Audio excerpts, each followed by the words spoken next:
Shalom saudara sekalian, salam sejahtera dalam kasih Tuhan kita Yesus Kristus. Kebenaran hari ini 6 Juli berjudul Teladan Kehidupan yang Normal. Kehidupan normal orang percaya adalah kehidupan Yesus. Hal ini benar-benar telah dikenakan oleh orang-orang percaya pada gereja mula-mula. Untuk mewujudkan hal tersebut, Allah mendatangkan keadaan sulit, yaitu penganiayaan.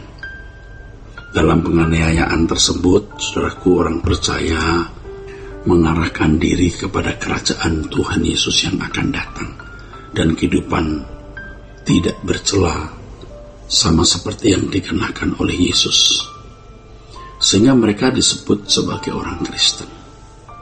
Tetapi ketika orang Kristen tidak berada dalam penganiayaan, mereka tidak lagi memiliki kehidupan normal seperti yang diajarkan oleh Yesus.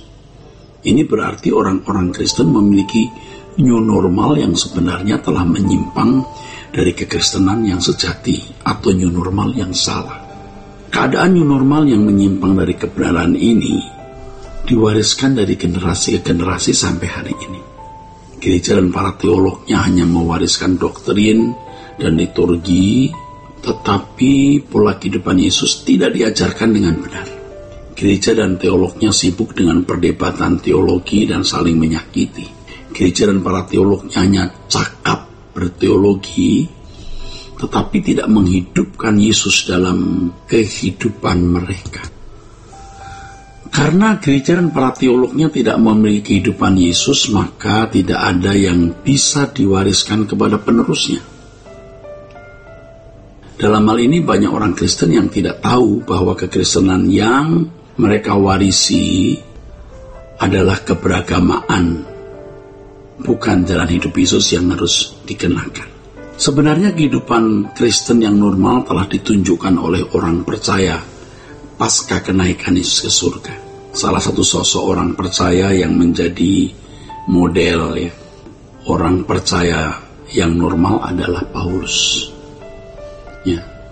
Salah satu sosok orang percaya yang menjadi model orang percaya yang normal di mata Allah adalah Paulus. Dari sejarah kehidupan Paulus dan kesaksiannya dalam tulisannya, kita dapat memperoleh gambaran kehidupan orang percaya yang normal.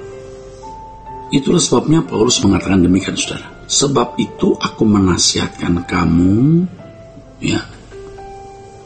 turutilah teladanku. Di bagian lain Paulus juga memberi pernyataan yang sama. Saudara-saudara, ikutilah teladanku dan perhatikanlah mereka yang hidup sama seperti kami yang menjadi teladanmu. Dengan demikian tidak dapat disangkal bahwa kehidupan Paulus adalah standar normal kehidupan orang percaya. Dalam hal ini hendaknya kita tidak memandang kehidupan seorang rasul adalah kehidupan istimewa yang tidak dapat dimiliki oleh orang percaya pada umumnya.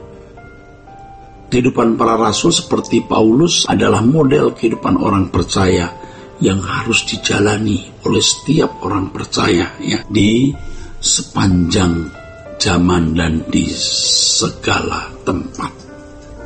Jangankan kehidupan para rasul, kehidupan Yesus sendiri adalah model kehidupan yang harus setiap orang percaya jalani sebagai gaya hidup normalnya. Kehidupan Yesus sendiri adalah model kehidupan yang harus dijalani oleh setiap orang percaya, saudara. Paulus menyaksikan pengalaman hidupnya di mana ia memutuskan untuk meninggalkan segala sesuatu demi mengikut Yesus. Ia mengatakan demikian. Tetapi apa yang dahulu merupakan keuntungan bagiku sekarang kuanggap rugi karena Kristus. Malahan segala sesuatu kuanggap rugi karena pengenalan akan Kristus Yesus Tuhanku lebih mulia daripada semuanya. Oleh karena dialah aku telah melepaskan semuanya itu dan menganggapnya sampah supaya aku memperoleh Kristus. Saudaraku, dengan kesediaan Paulus meninggalkan segala sesuatu, maka hidup Paulus menjadi tidak normal di mata manusia. Tetapi itulah yang normal di mata Allah dan kemudian diikuti oleh orang percaya pada abad pertama. Kehidupan Rasul Petrus juga kehidupan yang normal di mata Allah dalam pengiringannya kepada Yesus. Ya. Hal ini nampak dari suratnya, seperti misalnya dalam 1 Petrus pasal 1 ayat 3 sampai 18, 2 Petrus 1 ayat 3 dan 4 dan lain sebagainya, saudaraku. Ya. Pertanyaan penting sekarang ini adalah, di manakah model kehidupan seperti yang dikenakan oleh Yesus dan diteruskan oleh murid-muridnya dan juga oleh Paulus? Hari ini kekristenan telah mengalami kemerosotan yang sangat parah. Hal ini menunjukkan keberhasilan penghulu dunia atau kuasa kegelapan dengan tipu dayanya, sehingga banyak orang Kristen, ya saudaraku, orang Kristen yang disesatkan.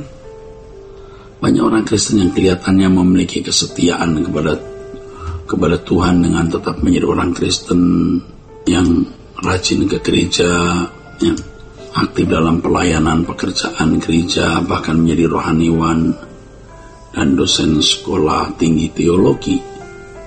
Tetapi itu sebenarnya bukanlah kesetiaan yang sejati, atau belum kesetiaan yang sejati kepada Kristus. Kesetiaan yang sejati kepada Kristus ditunjukkan dengan kesediaan mengenakan gaya hidupnya, gaya hidup Yesus. Ketika Yesus berkata, akan tetapi jika anak manusia itu datang, adakah ia mendapati iman di bumi? Maksud kalimat ini adalah, apakah ketika suatu hari nanti Yesus datang kembali ke dunia, ia menjumpai orang Kristen yang masih memelihara hidup seperti yang pernah dia kenakan 2000 tahun yang lalu? Yesus meninggalkan teladan untuk kita kenakan, bukan sekedar meninggalkan pengajaran untuk didiskusikan menjadi doktrin. Yesus berkata, jadi jikalau aku membasuh kakimu, aku yang adalah Tuhan dan gurumu, maka kamu pun wajib saling membasuh kakimu, sebab aku telah memberikan suatu teladan kepadamu, supaya kamu juga berbuat sama seperti yang telah kuperbuat. Hal ini ditegaskan oleh Petrus dengan tulisannya, sebab untuk itulah kamu dipanggil, karena Kristus pun telah menderita untuk kamu, dan telah meninggalkan teladan bagimu, supaya kamu mengikuti jejaknya. Kiranya kebenaran hari ini, saudaraku, memberkati kita sekalian. Sola Gracia.